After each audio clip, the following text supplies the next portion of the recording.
अब ये मिट्टी के बर्तनों को जो जो यूज करते हैं उन सभी को जितना धन्यवाद दे कम है कि उन्होंने अपनी उस पारंपरिक ऐसी स्वास्थ्य कारक परंपरा को, उस स्वास्थ्य कारक ऐसी व्यवस्था को निरंतर जारी रखा है। लेकिन आज की भागदौड़ के जमाने में जहां की हमारी नई जनरेशन, नई पीढ़ियां विज्ञापन और एक तरह से देखा देखी के जमाने में जी रही है, वहां पर ये मिट्टी वाला मामला थोड़ा मुश्किल होता जा रहा है। छोटे घर एकठे घड़ा रखा कि धक्को लाग्यो तो कई कराला टाबरा ने कौन संभाळेला। पेला घर में 25 जना रहता, घर में 4 जना है, टाबरा ने संभाळे, एक भांडा ने संभाळे, एक रसोई संभाळे, इत तो सगळं हुए नहीं। आबे उरा वास्ते साड्या भी पेरनी मुश्किल हुई घर में, कपडा सांभाळीचे नाही, પછી રસોઈ કરતાना આઠને પલ્લો જાવે, ઉઠને પલ્લો જાવે, ઓરાपेक्षा आपली ओढ़नी लगाई दिला रे कि काम हुई जावे। तो अब वो तो कह रहे सब चीजें बहुत बदल गई है। लेकिन खैर मैं तो ये कह रहा था कि उन्होंने मिट्टी के घड़े में पानी लिया, कुछ नींबू लिए, शक्कर ली और शिकंजी का उन्होंने जो है क्या कर दिया, अपना ठेला एक जगह पर खड़ा कर दिया कि ऐसी सख्त गर्मी में लोग आएंगे, शरबत पिएंगे तो हमारा क्या हो जाएगा, धंधा चल जाएगा।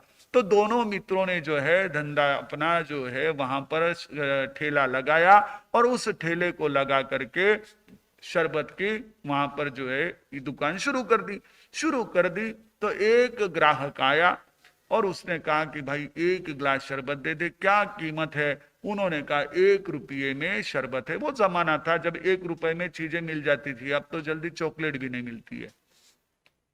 तो 1 रुपए में आपको जो है वो शरबत मिल जाएगी।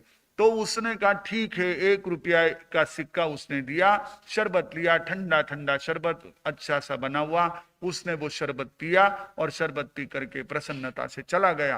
कुछ समय बीता, ये लोग इंतजार कर रहे थे लेकिन दूसरा ग्राहक आया नहीं। 1 घंटा बीता, 2 घंटे बीते, दोनों को प्यास लगी। एक ने कहा भाई मुझे प्यास लगी है, शरबत पीना है। बोले फ्री में नहीं मिलेगा, पैसा देना पड़ेगा। तो बोले चलेगा, मैं 1 रुपया तेरे को दे दूंगा, वो तू ले लेना। बोले ठीक है। तो उसने 1 गिलास शरबत पिया और जो रुपया उस ग्राहक से आया था वो क्या कर दिया, अपने मित्र को दे दिया। थोड़ी देर बाद उस मित्र को प्यास लगी, उसने कहा भाई मुझे प्यास लगी है, क्या करूं? तो बोले तेरे को तो फ्री में नहीं मिलेगा, तो पैसा तो देना पड़ेगा। बोले 1 रुपया तू रख ले, मैं शरबत पी लेता हूं। और कहते ऐसे ही दोनों दिन भर शरबत पीते रहे, ग्राहक तो कोई आया नहीं। 1 रुपए में सारा पूरा जो इतना नींबू पानी शक्कर सब खत्म हो गया। अब ऐसे ही दूसरे के लिए करते रहे, अपने लिए तो कुछ करना नहीं। अब ऐसा अगर हमने अपना जीवन जिया तो ये हमारा इतना बहुमूल्य मनुष्य जीवन क्या है, व्यर्थ चला जाएगा। इसलिए परमात्मा हमको सावधान करते हैं, संबुज्ज किम न पूज्यसी संबो ही खलु पेचो दुल्लहा। कौन सी संबुद्धि दुर्लभ है? तू कौन कहां का है और क्या है नाम तेरा? तू कौन कहां का है और क्या है नाम तेरा? आया किसी घर से है, जाना किस गांव तेरा? अंतर्मुख हो जा तू तो सुख निर्विकल्पों में जिया कब तक उलझेगा संसार विकल्पों में। कितने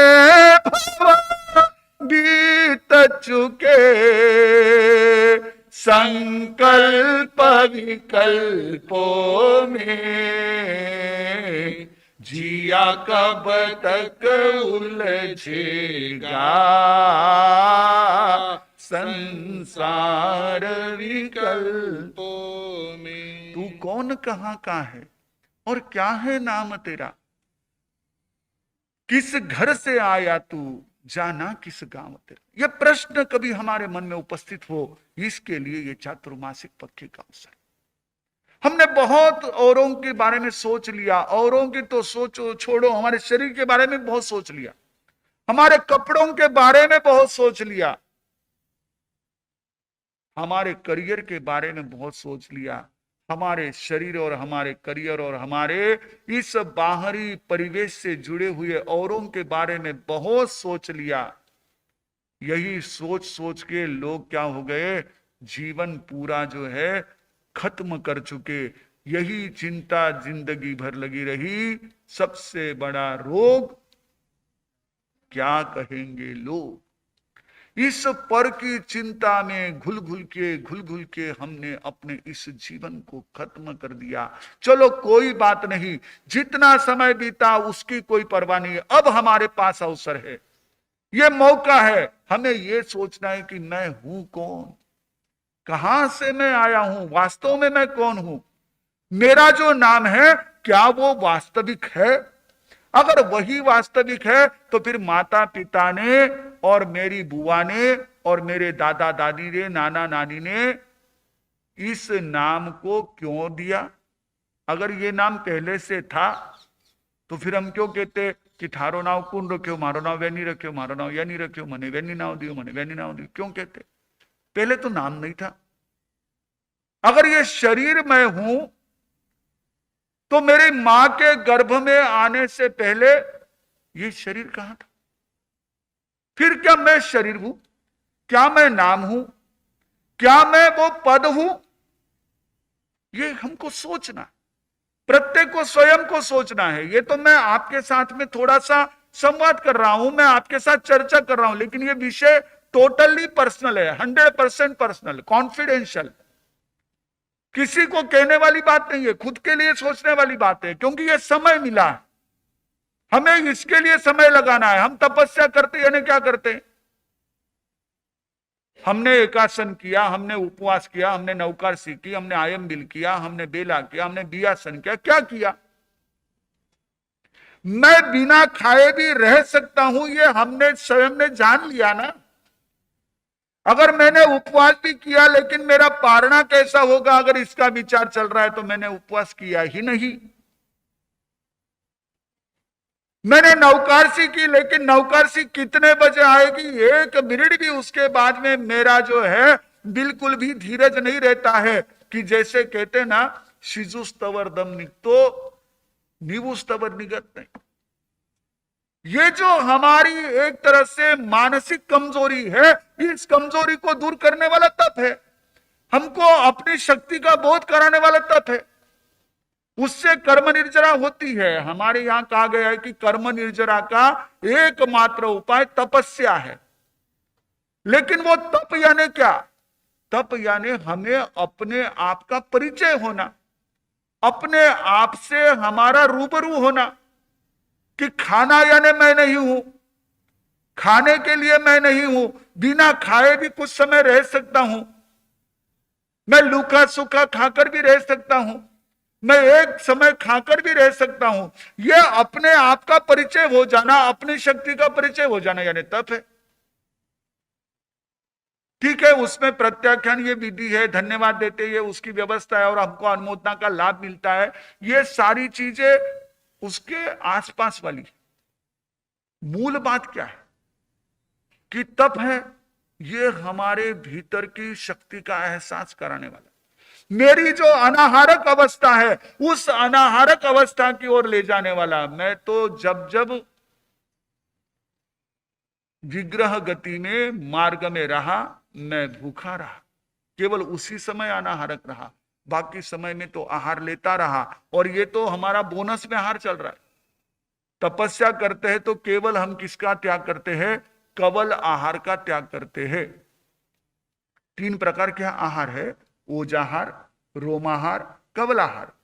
तो हमारे निरंतर में नॉर्मल लाइफ में 2 आहार चलते हैं। कवलाहार यानी कौर बना करके मुंह में डालना, फिर वो बाइट आप उसको कहो, उसको घास कहो, उसको कवल कहो, जो भी कहो। आजकल वो समझते नहीं है, कितने कौर खाना है वो कहो तो नहीं समझते, उसको बाइट कहो तो समझते, घूंट नहीं समझते, सिप समझते। अब आपकी भाषा काफी प्रगत हो गई भाई। हमारी वो पुरानी भाषाएं हैं जो हमने अपने बड़ों के मुंह से सुनी, हमने कहीं पढ़ी, साहित्य में, किताबों में, वो भाषा बोलते हम। लेकिन आपके मुंह से सुनकर हम भी कहीं कहीं किसी बातों में अपडेट रहते, टोटल नहीं रहते लेकिन अपडेट रहते हैं। तो वो जो चाहे बाइट लिया हो, बाइट यानी कवलाहार, और रोमाहार यानी प्रतिक्षण हम प्रत्येक रोम से जो ले रहे हैं वो रोमाहार, वो प्रतिक्षण चल रहा है। यानी जिन्होंने कोरोना काल में पीपीई किट पहना है, उन कोरोना वॉरियर्स को पूछो कि क्या हालत होती, पूरा शरीर पसीने से भर जाता है, भीतर में इतनी भयंकर बेचैनी रहती है कि जिसकी हद नहीं, क्योंकि जो रोम से हमको ऑक्सीजन मिलता है वो वहां नहीं मिल पाता, प्लास्टिक उसको रोक देता है। फिर भी प्लास्टिक के और उसके बीच में तो थोड़ा सा गैप है, लेकिन रोमाहार ये हमें क्या करता है, निरंतर चल रहा है। पर कवलाहार को तो कंट्रोल हो जाता है तपस्या से, नहीं तो ऐसे तो नॉर्मली हमारा कंट्रोल रहता नहीं। हम तो अपने इस पेट का प्रयोग पुराने जमाने में जैसे पोस्ट बॉक्स होता है वैसे कर रहे, अब आज के समय में ईमेल बॉक्स समझ लो। जैसे ईमेल बॉक्स में कभी भी आकर के क्या हो जाती है, मेल टपक जाती है,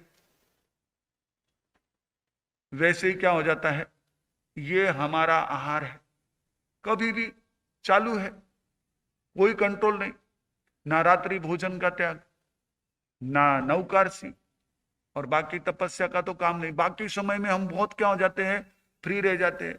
चातुर्मास में कम से कम इतना तो कर लेते हैं। कई लोगों ने नियम किया, आज किसी ने चातुर्मास पूरा होने तक, किसी ने संवत्सरी तक, किसी ने हमारे पास आकर पचकान लिए, किसी ने जहां जहां संत थे वहां पचकान लिए, कोई लोग आज दोपहर को शाम तक पचकान लेंगे कि हम रात्रि भोजन नहीं करेंगे, तिविहार करेंगे, चौविहार करेंगे। कंट्रोल रह सकते हैं, लेकिन हमने कभी इसका अनुभव ही नहीं किया। हमारी तो स्थिति कैसी, जद थाल परोस्यो आवे, आज भली लपका खावे, हो जद थाल परोस्यो आवे, आज भली लपका खावे, इन माल मसाला भावे, आ गरम नरम चटकावे, जिन वररी शान गवावे, इन लाज शर्म नहीं आवे, पखीरी याद दिलावे तो जीव मांदो पड़ जावे रे, ओ जीव भोड़ो बन जावे रे, ओ जीव गेलो बन जावे। और उसमें फिर पूरक आ गए, अगर डायबिटीज है तो 2-2 घंटे से खाना चाहिए। फिर लोग बहाना बनाते हैं, कोई कहते हैं कि हार्ट की तकलीफ है, लहसुन खाओ तो उससे हार्ट को अच्छा रहता है, तो लहसुन की चटनी खा रहे रोज। अब चटनी खाने का पूछो डॉक्टर को कि चटनी खाने से हार्ट को अच्छा रहेगा क्या। तो बस कुछ भी बहाना बना करके हमको अपनी स्वाद की पूर्तता करनी है। चौमासे में ये सारा बनता, दवाई के हिसाब से ठीक है ना, दवा के हिसाब से दवा लो, कोई मना नहीं, लेकिन दवा के नाम पर हम जो एक तरह से दबा दबा करके चीजें खा रहे हैं, उन चीजों के कारण से हमारे भीतर में रही हुई शक्ति को हम एक तरह से नजरअंदाज कर रहे हैं। ये चातुर्मास हमें आत्मशक्ति का बोध कराने वाला, और फिर तप के साथ हमारे क्या हो जाती है, अपने आप हमारी चेतना अंतर्मुख हो सकती है। ये समय है चौमासे का। चिंचवड़ संघ को खूब खूब साधुवाद है, इतनी सुंदर ढंग की व्यवस्थाएं, इतना सुंदर आयोजन कि जिसमें यह प्रशासन की अभी चल रही सारी नियमों की भी पालना हो और लोगों को भी बराबर जिनवाणी का लाभ मिले। इस दृष्टि से जिस तरह का आयोजन इस संघ के सभी कार्यकर्ताओं ने, पदाधिकारियों ने किया है, इसके लिए इन्हें बहुत बहुत साधुवाद कि बहुत बड़ी दलाली इस माध्यम से वे धर्म की कर रहे हैं। इस प्रकार से वे अनुमोदना और इस प्रकार से धर्म कार्य में सहयोग करते हुए कर्म निर्जरा कर रहे हैं, उनके लिए खूब खूब साधुवाद। और आप सभी को भी हमारा यही निवेदन कि हम उन्हें सहयोग करें, उनकी जो व्यवस्थाएं हैं उन व्यवस्थाओं के पालन में हम सहयोगी बने। भावना हमारी सभी की यही होती है कि चातुर्मास में हम संतों के समक्ष बैठकर जिनवाणी का श्रवण करें, बिल्कुल उत्तम भावना है, लेकिन उस भावना को थोड़ी व्यवहार की व्यवस्था की भी यदि जोड़ देंगे, उसका भी साथ देंगे, तो हम इस कार्य को बहुत अच्छी तरह से काफी समय तक चला सकेंगे, हम इसको पूरा कर सकेंगे। तो आप सभी को इस चातुर्मास में अपने आप को जानने का एक सुंदर ऐसा अवसर उपलब्ध हो रहा है। हम उसमें निमित्त बनेंगे। हमें बड़ी प्रसन्नता है कि हमारे समादरणीय ताई मार साहब, सन्मति जी मार साहब अपने साध्वी मंडल के साथ इस चातुर्मास में यहाँ पर छिंदवाड़ा में उपस्थित है। वे भी हमारे साथ ही आपके धार्मिक, आपके साधना में और आपके आध्यात्मिक उन्नति का 100% ऐसा पुरुषार्थ करने के लिए तत्पर है। बस अब थोड़ा सा आपका साथ मिले, थोड़ा हम सभी समय को और हमारी सारी व्यवस्थाओं को मैनेज करें, तो ये हमारा आत्मलक्षी ऐसा आत्म शक्ति के जागरण का यह वर्षावास का समय हम अधिक से अधिक सार्थक कर सकेंगे। हमारा कार्यक्रम ठीक समय पर पूर्ण करने का लक्ष्य रहेगा।